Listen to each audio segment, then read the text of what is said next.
Toto video je video o tom, ako by sa novinárska práca nemala robiť a jeho hlavnou aktérkou je Janka Bobošíková teda. Ja ju volám Janka Bobošíková alebo Bobo, ktorá má takú pomerne zvláštnu minulosť, hlavne tá politická, je celkom smiešná. Kto chce, nech si ju vygoogli. Je to ináč napríklad bývalá kandidátka na prezidenta za komunistickú stranu Čiech a Moravy, myslím. Ako som povedal, je to presne ukážka, ako by novinárčina nemala robiť, respektíve ako podprahovo vyvolávať nenávisť a odpor voči nejakej menšine a pritom sa tváriť, že ja som svätý a podávam objektívne informácie. Tak sa poďme pozrieť na to, ako nám Janka poprekrúcovala čísla a čo nám podprahovo posielala do uší a do očí. Víte, že za Fialovy vlády vzrostla loni nelegální migrace o 161%? Víte, že počet nelegálních migrantů, kteří Českou republikou projížděli, vzrostl o neuvěřitelných 1600%? A víte, že nejvíce přestupků se dopouštějí Ukrajinci? Tak tu hneď na úvod sa naša Janka Bobo dopustila niekoľkých takých prešlapov. Už je jasné, za ktorú stranu kope, alebo proti komu kope.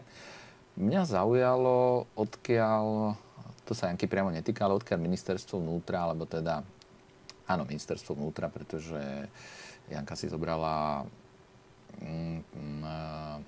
údaje od nich, odkiaľ ministerstvo vnútra čerpalo dáta, alebo má dáta o tom, koľko nelegálnych migrantov prešlo cez Českú republiku. To jediné, ak by to išlo spočítať, tak ja si predstavujem, že na vstupe do Českej republiky by bol turniket, tam by sa teda nelegálny migrant cvakol a keď by opúšťal Českú republiku, tak by sa odsvakol, čím by Česká republika vedela, že nelegálny migrant cez ňu len prešiel. Inak sú to len odhady a ja si nemyslím, že nejaké číslo vypovedá o tom, koľko naozaj Českou republikou prešlo migrantov. Nehovoriac o tom, že ona samozrejme hovorí o percentách, pretože to znie bombasticky. 1000% pri 10 migrantoch ročne znamená nárast o 100, ale pri 1000 to znamená nárast o 10 000. To je trošku rozdiel. Takže druhá vec je, že najviac priestupkov páchajú Ukrajinci. Wow. Hneď prvé, ani som nevedel ešte, o čom bude toto video, hneď prvé ma trklo a nebude to asi preto, že tých Ukrajincov ako cudzincov je momentálne v Českej republike najviac. Čo myslíte? Uvidíme, čo sa neskôr ukáže. Poďme ďalej. To neříkáme my, ale oficiální zpráva z Rakušanova ministerstva vnitra. Pojďme na to. Jasné, to nie my, to máme oficiálne čísla. Trošku sme si ich akože upravili, pretože hovoríme vlastne tie čísla, ktoré tam odzneli, ale hovoríme tak, ako sa nám to hodí. Aby bylo jasno, jsme vás mnohokrát informovali o korupci na Ukrajině i o tom, nakolik Ukrajině korupci vytýkají světové organizace, včetně Evropské unie. Za chvilku vám ukážeme, kolik Ukrajinců žije v naší zemi. Vedle otevřené náruče a peněženky občanů České republiky působí jako naprostá rána pod pás informace o tom, že na Ukrajině je v současné době taková korupce, že si vojenští komisaři staví v západní Evropě vily a kupují drahá auta. Wow, takže na Ukrajine je korupcia? Wow, novinka. Ja som na Ukrajine bol, uplácať bolo treba už na hraniciach. Áno, išlo, alebo stále ide o krajinu, kde sa korupcia berie ako súčasť. Mimochodom, my sme už 30, alebo neviem koľko rokov po revolúcii, alebo teda aj Česká republika a tiež tu ešte korupcia prekvita. Stále sa niečo dáva u doktora pravidelne a nielen u doktora, aj niekde na úrade.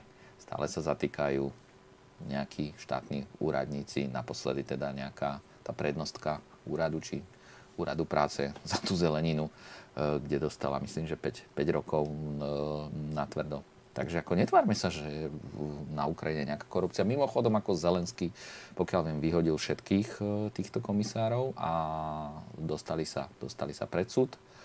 Takže ako snažia sa to riešiť, ale pre Boha, my to tu riešime, tú korupciu tiež 30 rokov a moc sme sa teda posunuli sme sa niekam, ale ale ešte stále sa stretávame bežne s uplácaním, takže sa ako netvárme, že na Ukrajine, ktorá je možno tam, kde sme my boli pred 30 rokmi, že tam to bude niečo iné. Takže ako nerozumiem tomuto, ako sme teraz objavili koleso. Má to být z úplatků, které pozbírali od ukrajinských mužů za to, že nebyli posláni na frontu a mohli uprchnout do zahraničí. Dozvíme se někdy, jak je Ukrajina vlastně řízená? A jestli Ukrajinci skutečně chtějí bojovat za politiku svého prezidenta? Volby na Ukrajině byly zrušeny, průzkumy veřejného mínění neexistují. Áno, však Ukrajinci nemajú teraz nič iné na práci, len robiť počas vojny voľby. Hej? Ako momentálne sa rozhoduje o tom, či zlomia oni Rusov, alebo Rusi ich, ale ideme si robiť voľby. Ako to je jediné, čo by vás ako súčasnej každého normálneho človeka zaujímalo, že? To je zase ako tiež ako pokus o nejaký debilný únik zo strany Bobo. A obsadí Ukrajina post svého velvyslance v České republice? Myslím, že v Českej republike nemá veľvyslanca, ale len charge d'affaires a čo to trápi ako Janku? Aha, za chvíľku sa dozvieme. Aby bylo s kým problémy řešit. Aha. Nebo jen budeme plnit přání prezidenta Zelenského a jeho ochranky. Tu na zapůjčení letadla, tu na zaslání zbraní a tu třeba na vyhození protiputinovské novinářsky z hradní tiskové konference. Tak toto ma ako pobavilo. Tak ako predstavujem, ako Zelenský volá, neviem, či Fialovi, alebo Pavlovi, prezidentovi, a hovorí, počúvaj, máte tam nejakú novinárku a my si to neželáme, ako vyhoďte ju. A Pavel alebo Fiala povie, OK, Voloďa, či Zelenský je Vladimír, OK, Vladimír, tak my ju vyhodíme. Taký trošku, ako myslím, že až detsky naivná predstava, ako Ukrajinci diktujú a všetci ostatní skáču tak, jak pískajú. Ale dobré, poďme ďalej. Ministr vnitra Rakušan ze STAN v těchto dnech na tiskové konferenci k pokusu o znásilnění a o vraždu, ze kterých jsou podezřelí Ukrajinci, zdůraznil význam přesných údajů. Ta tvrdá data mají občas mnohem lepší vypovídající hodnotu než nejrůznější xenofobní, útočné, emoce budící příspěvky, s kterými se setkáváme v současné době v sociálních sítích. Když tvrdá data, tak tvrdá data. Pozor, a teraz vám Janka ukáže čísla a ukážeme si krásnu ukážku, ako vieme manipulovať číslami bez toho, aby sme ich zmenili. Stačí ich podať tak, ako sa nám to hodí. No poď, Janka, ukáž to. Ukážeme vám je. Ministerstvo vnitra v těchto dnech zveřejnilo dlouho očekávané informace o stavu veřejné správy v České republice. Slovo Ukrajina nebo Ukrajinci se v ní objevuje celkem 71krát. Sám ministr vnitra v úvodu zprávy zdůrazňuje, nakolik postoj české vlády při konfliktu na Ukrajině ovlivnil veřejnou správu. Konstatuje, že Česká republika obstála se ctí. Poskytla dočasný domov 100 000 válečných uprchlíků. Obce, kraje i stát vynaložili na jejich pobyt miliardy korun a spolu s občany uspořádali v loňském roce 232 veřejných sbírek materiální pomoci na Ukrajině. Wow, miliardy, tiež opäť bombastické. Miliardy. Česká spoločnosť, Česká republika vydala miliardy eur. A ako, čo mala s tými cca 500-600 tisíc ľuďmi robiť? Ako mala ich vysačkovať na Slovensko, do Polska alebo do Nemecka? To je niečo ako, keď príde u nás LSNS a povie na dedinu napríklad a povie, my vám vyriešime problém s cigáňmi. A ako? My ich vyženieme.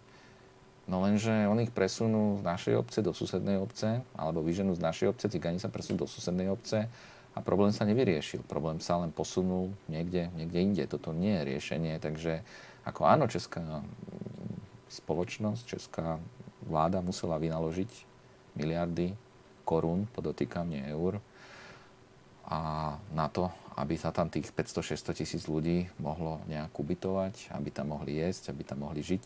Takže opäť neviem, čo je na tom bombastické. Poďme ďalej. Ukrajinu. Aby bylo jasno, dodáváme. Vysvětlí nám někdy Fiala.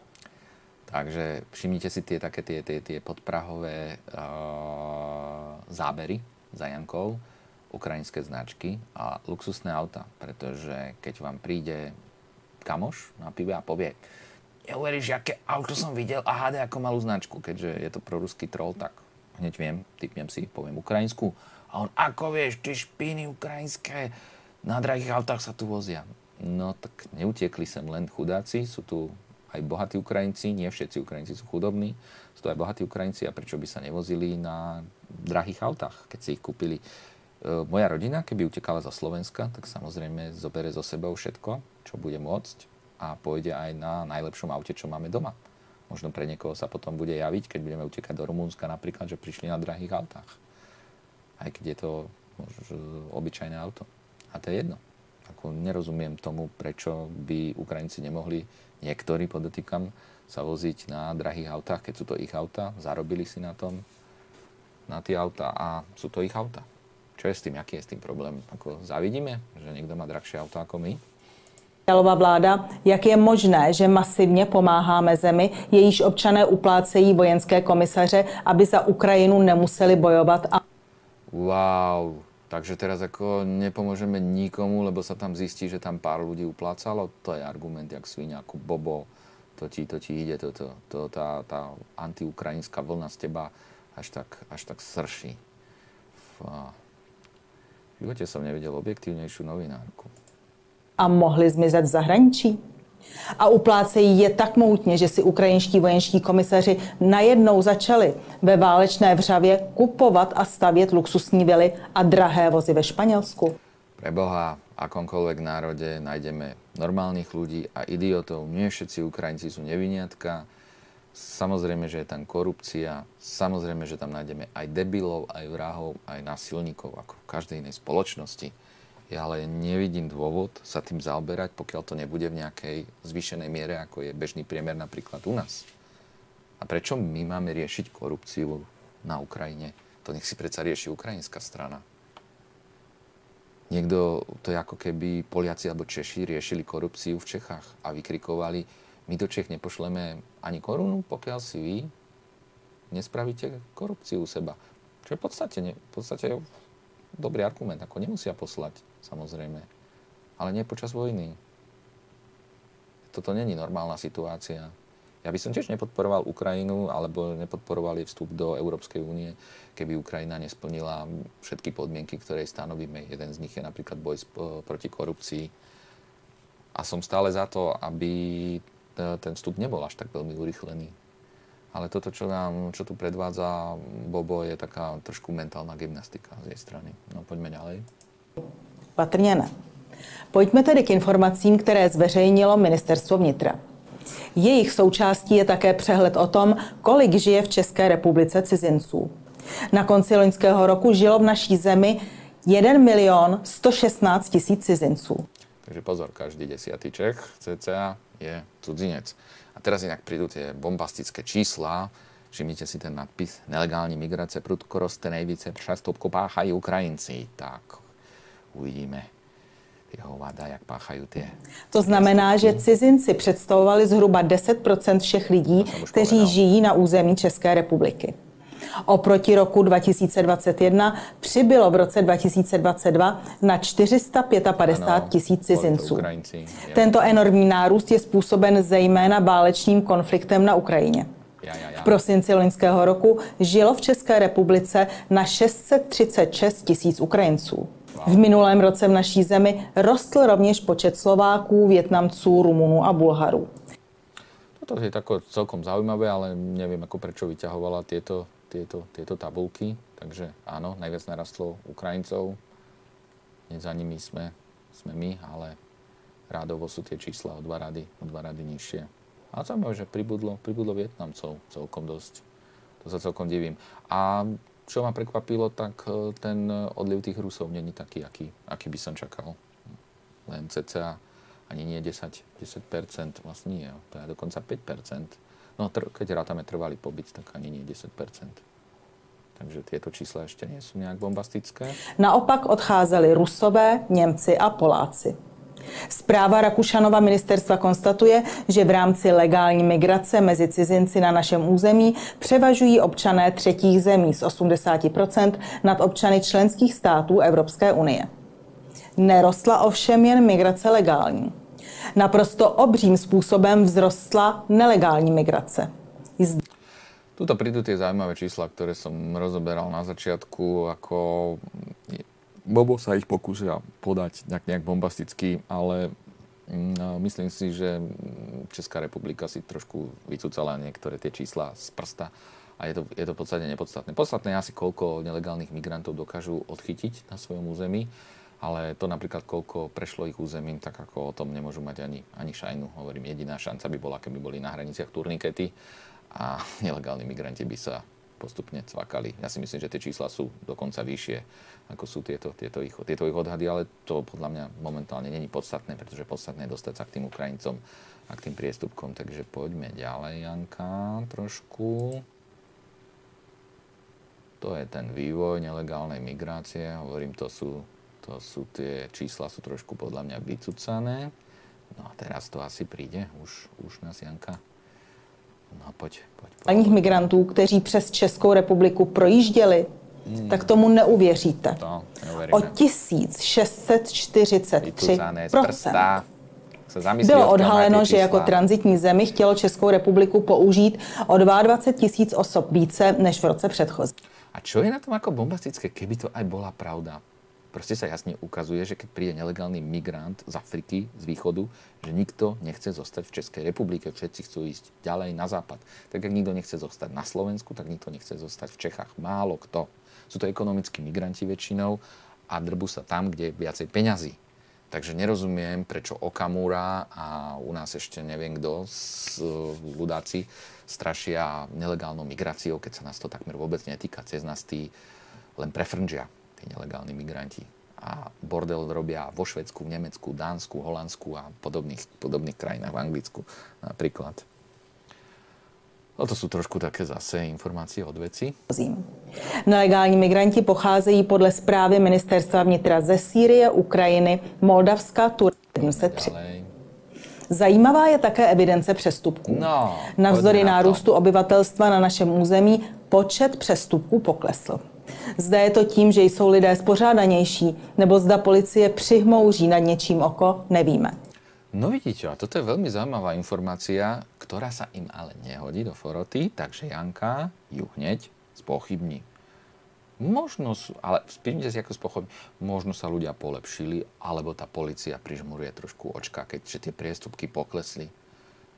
Určite, lebo keď sa nám nehodí číslo, tak si proste vymyslíme niečo. To bude tou políciou, hej, oni prižmurujú. A nad tými Ukrajincami hlavne, že? To si tam zabudla povedať.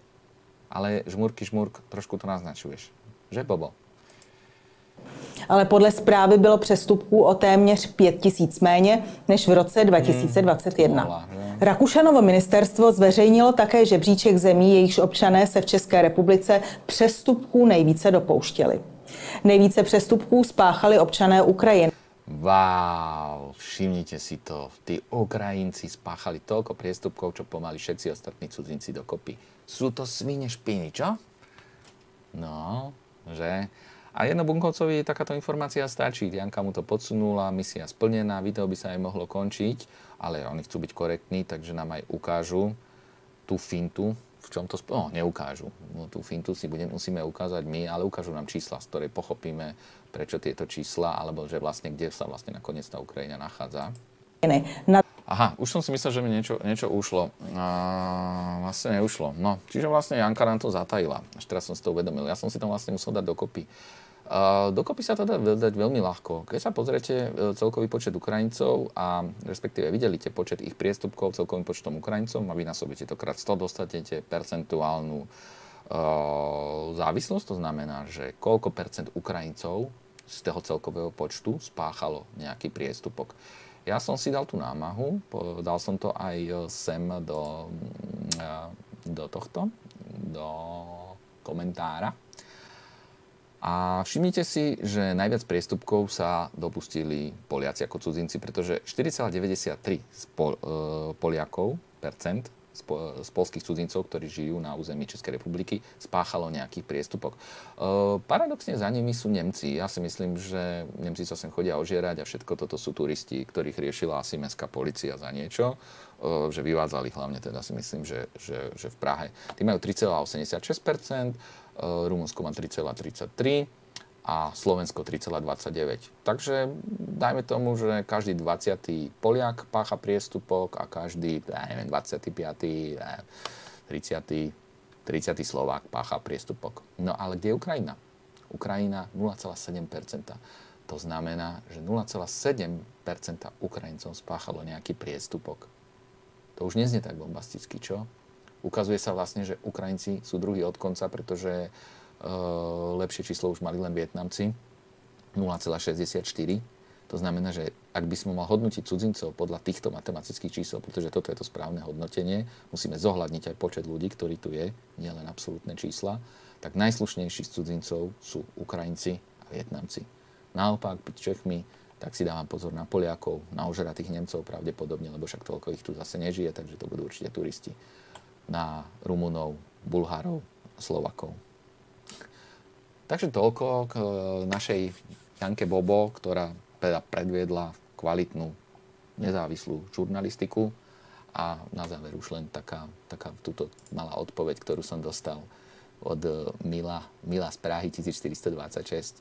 Slováku, nestarej sa o Českou republiku a nelesem. Predpokladám, že YouTube je jeho piesoček. Nejaké gramatické chyby sa tam nachádzajú, ale však przniteľ českého jazyka. Je jasné, že keď niekto pochádza z dezolé scény, tak asi nedával pozor na češtine. Dobre, to je na dnes z dnešného videa všetko. Ukázali sme si, ako objektívny v 4 úvozovkách žurnalista dokáže robiť objektívnu 4 úvozovky žurnalistiku a prečo Janka Bobošikovie u mňa nie je objektívny žurnalista a vyťahuje si len to, čo sa jej hodí a je taká trošku antisystémová. To je na dnes všetko a uvidíme sa u ďalšieho videa. Čaute. Because they in love with a monster. In love with a monster. In love with a monster. In love with a monster. In love with a monster. In love with a monster. In love with a monster. Monster. In love with a monster. In love with a monster. Yo, check it out, see now. Mama raised a man, jump and find out firsthand. Murder your clan with a diversion, that's the plan. Mama raised a man, jump and find out firsthand. Murder your clan with a diversion, that's the plan. I can't understand why you try to come up with lies by the way you react. Maybe it's to hide the fact that when you at, you got us attracting in a vibe by two. Multiple screws inside my head.